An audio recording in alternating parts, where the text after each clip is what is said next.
როგორ ვამზადებთ ზამბახებს ზამთრისთვის.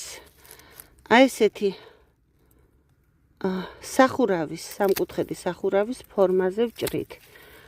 ამით წყალი წვიმა ჩაედინება ესე, რადგან მცენარეს განსაკუთრებით ბოლქვოვანებს ზამბახებს კერძოდ არ უყვართ ნესტი და ბევრი წყალი, ამიტომ ყველაზე უპრიანია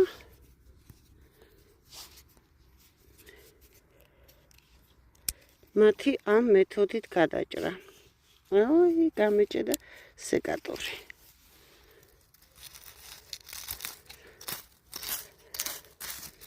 და შემდეგ გასუფთავება, რა თქმა უნდა.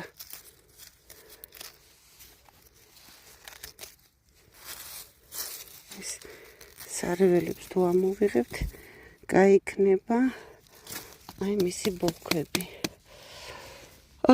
ერთი ბოლქვიდან აი წარმოიქმნა მრავალი და მარაოსებურად დაიწყო ზრდა. შიგნით უკვე აღარ ამოდის. აი სასურველი ეს გაიყოს, უნაყოფო ბოლქვები გაზაფხულზე ამოვიღოთ და ეს ყველაფერი თქვა ცალ-ცალკე გადაირგას. საკმაოდ შრომატევადი საქმეა.